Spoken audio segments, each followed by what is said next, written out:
اور بلکہ ایک اہل تشیع عالم تھے، انہوں نے ٹی وی پہ میں پروگرام دیکھ رہا تھا، انہوں نے کہا کہ جب یہ گستاخانہ عبارات اور کارٹونوں کے اوپر ہمارے مسلمان اپنی املاک کو نقصان پہنچاتے ہیں، بینکوں کو جلاتے ہیں، گاڑیوں کو جلاتے ہیں، تو غیر مسلم کیا سوچتے ہوں گے کہ یہ مسلمان ہے؟ تو میں نے اس پہ پھر ورڈکٹ دی تھی مسئلہ نمبر 49 پہ کہ آپ جب 10 محرم کے اوپر اپنے آپ کو چھریاں مار رہے ہوتے ہیں، اس وقت غیر مسلم، یہ ٹیبو، وہ تو اس کو ٹیبو کہتے ہیں نا نیشنل جغرافک میں، یہ جو ٹیبو والا کام آپ کر رہے ہوتے ہیں، اس وقت مسلمان وہ کیا سوچتے ہوں گے مسلمانوں کے بارے میں؟ بہرحال ماتم، یہ ساری چیزیں ہم ان کو بدعت سمجھتے ہیں، اس کے سے کوئی کفر اسلام کا فیصلہ نہیں ہو جاتا.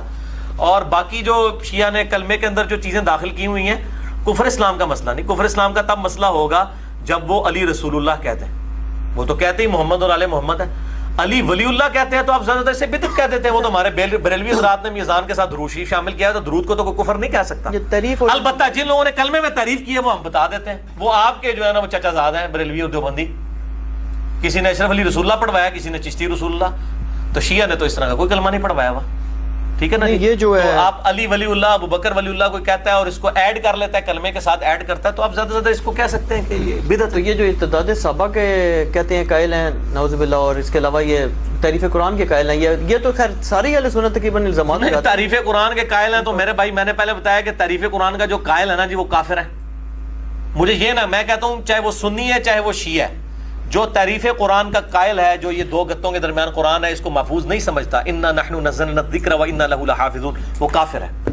لیکن روایتوں کو، اگر ان کی کتابوں میں آئی ہوئی روایتوں کو وہ ضعیف کہتے ہیں، جیسے شیعت کے مقدمے میں امین الحسینی صاحب نے لکھا، یا وہ ان روایتوں کی تعویل کرتے ہیں، تو پھر ان کو بینیفٹ آف ڈاؤٹ دیں گے نا؟ دیں گے کہ نہیں؟ بالکل نہیں دیں گے تو میرے کو پھکی بھی آئے تھے. صحیح مسلم میں بھی تعریف قرآن کی حدیث موجود ہے. واضح تعریف کی ہے، بالکل تعریف کی. کس طریقے سے ثابت ہوتی ہے؟ جو رضاعت والا چیپٹر ہے اس میں الفاظ ہیں، سیدہ عائشہ کہتی ہیں کہ نبی صلی اللہ علیہ وسلم کی وفات تک، مسئلہ نمبر 155 میں نے اس کا نمبر بھی بتایا ہے، صحیح مسلم میں رضاعت والا چیپٹر کھولیں آپ کو حدیث مل جائے گی. نبی صلی اللہ علیہ وسلم کی وفات تک ہم لوگ قرآن میں آیات یہ پڑھا کرتے تھے کہ جو دودھ سے رشتہ حرام ہوتا ہے، یعنی نسب حرام ہوتا ہے، رضاعت کا رشتہ اسٹیبلش ہوتا ہے، یہ 1 یا 2 دفعہ کسی عورت کا دودھ پینے سے بچہ وہ بھائی نہیں اس کے اولاد کا بن جاتا، بلکہ کم از کم 5 دفعہ. تو یہ بتائیں قرآن میں کہاں آیت لکھی ہوئی ہے؟ نبی صلی اللہ علیہ وسلم کی وفات تک اگر یہ آیت موجود تھی، وفات تک، ہاں اس میں الفاظ ہیں وفات تک پڑھتے تھے، پھر تو منسوخ والا مسئلہ بھی، منسوخ والا بھی مسئلہ ختم ہو گیا. ہم یہ کہتے ہیں اہل سنت کے علماء سے، مہربانی کرو کہ مجھے آیت نکال، مجھے تو نہیں ملی یہ آیت. یہ تو بہت ہی خطرناک بات آپ نے بہت، اور صحیح مسلم میں ہے، یہ مولوی ضعیف بھی نہیں کر سکتے. میرے پاس ترمذی ابو داؤد کی روایتیں بھی ہیں جن کو البانی اور شیخ زبیر علی صاحب صحیح کہتے ہیں. نہیں، اس کا جواب آپ بتائیں نا پھر. یہ تو میں کیا جواب بتاؤں گا؟ ان سے پوچھیں نا جو علماء ہیں. میں یہ جواب دوں گا جو شیعہ دیتے ہیں؟ میں یہ کہتا ہوں کہ یہ جو کہا نا کہ وہ، اور اس میں الفاظ کتاب اللہ بھی نہیں ہے، ورنہ تو یہ کہہ دیتے کہ شریعت میں پڑھی جاتی، اس میں قرآن میں پڑھی جاتی تھی، تعویل بھی نہیں ہو سکتی. کتاب اللہ میں پڑھی جاتی نا تو یہ کہتے ہیں کتاب سے شریعت کے لیے بھی اثر کتب علیکم الصیام، شریعت، وہ کہتے ہیں شریعت میں پڑھی جاتی تھی، اس میں قرآن ہے. شکر ہے قرآن ہے تو ہمیں 10 بھی سک رہے ہیں، قرآن میں پڑھی جاتی تھی. تو اس کی ہم یہ تعویل کرتے ہیں. جو میں نے انٹرویو کیا تھا 1 to 1 مولانا اسحاق صاحب سے، میں نے ان کو بھی اس میں کہا تھا، انہوں نے بھی یہ روایت پیش کی. میں نے کہا آپ اس کی بھی تعویل کریں نا، تو انہوں نے کہا اس کی پھر تعویل یہی کریں گے ہم کہ قرآن کی تفسیر میں پڑھی جاتی تھی. یعنی کسی نے قرآن لکھا، اس کے نوٹس میں لکھ لیا، رضاعت کی کہیں ذکر آیا نا کہ دودھ چھڑانے کی عمر 2 سال ہے جیسے قرآن حکیم میں ہے، اس کے نوٹس میں کسی نے فٹ نوٹ میں، شاہ جی بڑے خوش ہوئے کہ کوئی نئی گل پتہ لگی ہے. عجیب سی بات نقوی صاحب اتنے جناب ہر گل ہی نوی ہے انشاءاللہ. نیوٹن تے آئنسٹائن نو ڈگری دی لوڑ نہیں ہوندی، یہ ڈگریاں تے نیوٹن آئنسٹائن ہوتے ہوندیاں نے. نیوٹن 8ویں کلاس میں اسکول سے بھاگ گیا تھا، مجھے کہتے ہیں ڈگری لے کے آؤ. ہم کہتے ہیں نیوٹن کے پاس کون سی ڈگری ہے؟ نیوٹن کے اوپر پی ایچ ڈی ہوتی ہے فزکس کی. نیوٹن اور آئنسٹائن کو ڈگری کی ضرورت نہیں ہوتی ہے، یہ گاڈ گفٹڈ صلاحیتیں ہوتی ہیں. اللہ تعالیٰ مبعوث کرتا ہے، قیام کرتا ہے ایسے لوگوں کا جن کو اللہ تعالیٰ اس گمراہی میں سے نکالتا ہے، اور حق کے جو ہے نا وہ جیسے سورہ الانبیاء میں آتا ہے نا، ہم حق کو باطل کے اوپر دے مارتے ہیں، اس کا بھیجا نکال دیتا ہے. یہ ایسی دونوں دسنیاں نے گلاں. مجھے بڑے لوگ ای میل کرتے ہیں، جب بھی میں نے ان کو مسلم کی حدیث بھیجی ہے اس کے بعد تعریف قرآن پہ مجھے ای میل کا جواب کبھی نہیں آیا، آج تک نہیں آیا کسی کا. تو میں نے ثاقب اکبر صاحب سے بات کی، انہوں نے کہا بالکل یہ باطل عقیدہ ہے. وہ شیعہ عالم دین ہے پاکستان لیول کے، جنہوں نے کتاب لکھی پاکستان کے دینی مسالک. وہ کہتے ہیں یہ ہم ان ساری روایتوں کو یہ مانتے ہیں یہ قرآن کی تفسیر میں فٹ نوٹس کے ساتھ تھیں. اس طریقے قرآن میں اگر یہ آیت آئی ہے نا رضاعت چھڑانے کی عمر 2 سال ہے، تو اس کی فٹ نوٹ کے اوپر حدیث کے طور پر یہ چیز لکھی جاتی ہے، گرچہ قرآن میں لکھا ہوا ہے. جیسے ہمارے آج بھی بولے والے لوگ کہتے ہیں بخاری شریف میں پڑھا ہے، وہ بخاری شریف کے نیچے شرح مولوی نے لکھی ہوتی ہے، وہ سمجھتا ہے بخاری شریف ہو گئی ہے، وہ تو مولوی نے لکھی ہوئی ہوتی ہے، بخاری شریف میں تو نہیں ہوتا. تو اس کی تعویل ہم یہی کرتے ہیں، یہ صحیح مسلم کی حدیث ہے شاہ جی.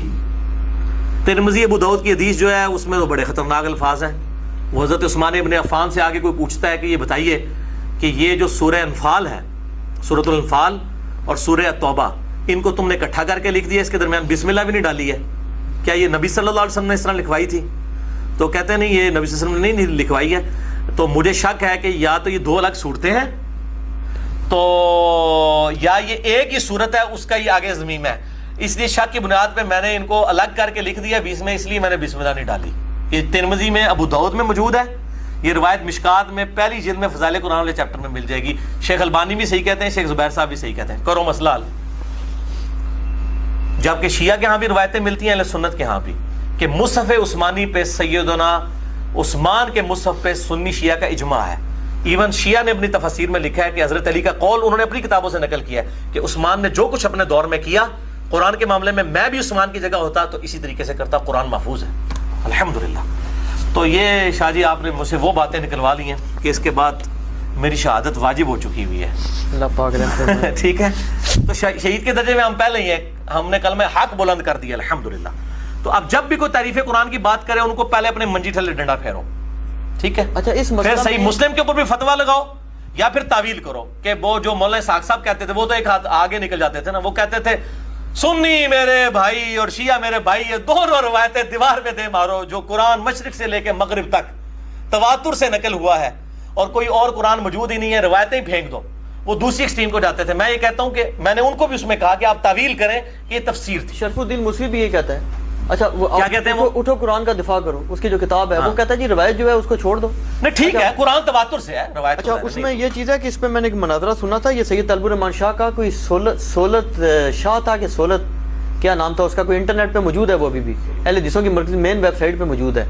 تو اس میں میرا خیال ہے وہ سولت کو بھی شاید اس چیز کا پتہ نہیں تھا. یہ روایت پیش کرتا ہے طلب الرحمان شاہ صاحب. کیا جواب جی اب جواب دیں جناب، اٹھ ہی نہ سکتے. او بھائی آئنسٹائن تے نیوٹن تے نہیں نا ڈگری والے تو نہیں ہوتے، وہ تو ڈگری والے مولوی بیٹھ کے لڑ رہے سن نا. وہ زیادہ تر الاتقان کی روایتیں پیش. اچھا اور بتائیں کوئی اور چیز ہے تو چلے. یہ بھی بڑے عرصے سے ادھار تھا نا، میرے خلاف بڑے بڑے کلپ چڑھائے ہوئے ہیں.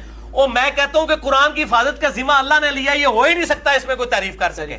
شیعہ بھی چاہے تو تعریف نہیں کر سکتے، سنی بھی نہیں کر سکتے. یہ ساری کی ساری روایتیں جو ہے دیکھیں قرآن کا مقابلہ نہیں کر سکی. ہم ان کی تعویل کرتے ہیں، ہم قرآن کو تواتر کے ساتھ صحیح مانتے ہیں. اچھا، یہ جو مسئلہ ہے کہ یہ ارتداد والا نعوذ باللہ صحابہ کرام پہ تم بس کرو شاہ جی، اور تسی آخری بم چھڈن لگے ہو. ہاں یہ ایک بات کی جاتی ہے نا جی کہ آپ جی بخاری مسلم میں حدیث ہے نا اصحابی والی، اصحابی بھی ہے کہ کچھ ایسے لوگ ہیں جو آپ کی زندگی میں مومن تھے، آپ کی وفات کے بعد کافر ہو گئے، انہی کو صحابی کہا جا رہا ہے. یہ امتی والی روایت لے کے آتے ہیں. وہ کون ہے؟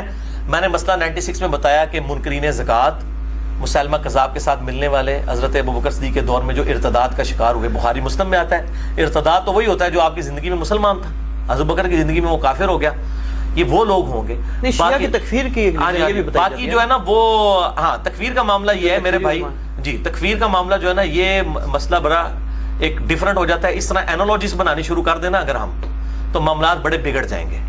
مثال کے طور پر صحیح مسلم میں حدیث ہے علی سے صرف محبت رکھے گا مومن، علی سے بغض رکھے گا صرف منافق. اب اس حدیث کے تحت جن جن لوگوں نے حضرت علی کو تکلیفیں دی ہیں ان کے اوپر ہم منافقت کا فتویٰ کیا لگانا شروع کر دیں گے؟ نہیں، ان کو تعویل کی غلطی لگی ہے. اس طریقے سے آج اگر کسی تک کوئی دین ایسا ٹیمپرڈ فارم میں پہنچا ہے، آپ بجائے ان کے اوپر کفر کا فتویٰ لگانے کے ان کی اصلاح کرنے کی کوشش کریں کہ بھائی یہ جن لوگوں کے اوپر آپ کفر کے فتوے لگا رہے ہیں ان کی شان میں نہج البلاغہ میں خطبے ہیں، اور معاویہ بھی جو ہے اس کو بھی کافر حضرت علی نے کبھی نہیں کہا، اس کو منافق نہ کہیں. آپ ان کی اصلاح کرنے کی کوشش کریں. ان تک بات یہی پہنچی ہوئی ہے. صحابہ کی تکفیر تو چھوٹا مسئلہ ہے، اس سے بڑا مسئلہ تو توحید کا ہے، وہ اس کے اندر مبتلا ہے. صحابہ کی تکفیر چھوٹا مسئلہ ہے، توحید کا مسئلہ بڑا ہے.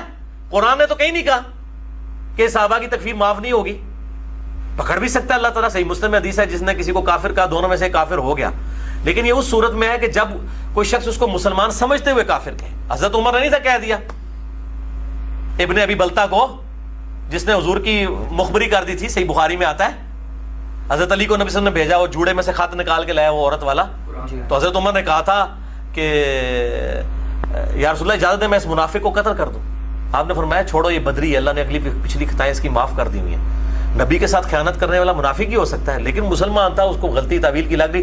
حضرت عمر کو بھی آپ سے نے یہ نہیں کہا کہ تم توبہ کرو, تم نے ایک مومن کو منافق ہے, ان کو پتا تھا, انہوں نے اپنی تعویل کے مطابق صحیح. اس طریقے سے اگر کسی میں ہے, ہم تو لعنت بیچتے ہیں اس شخص کے اوپر جو ابو بکر, عمر اور عثمان کو کافر کہتا ہے, نعوذ باللہ من ذالک کے کسی صحابی کو اوپر. لیکن مسئلہ ہے کہ جس کو یہ کینسر لگ گیا ہوا ہے, اس کا علاج کس نے کرنا ہے؟ سعودی عرب کے ریال لے کے اپنے مولویوں کا تو علاج نہیں کر رہے ہیں, ان کے اوپر فتوے لگا رہے ہیں. اور یہ بھی توصیف راشدی کلپ چڑھا رہا ہے وہ یاسر الحبیب کے.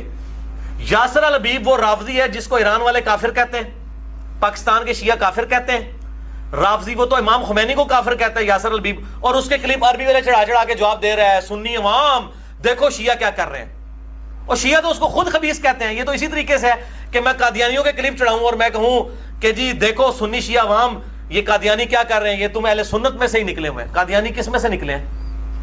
غلام احمد قادیانی کون تھا؟ جو بندیوں اور اہل حدیثوں کا شاگرد تھا, سنی تھا نا, شیعہ میں سے تو نہیں نکلا تھا جی, سنیوں میں سے نکلا ہے نا.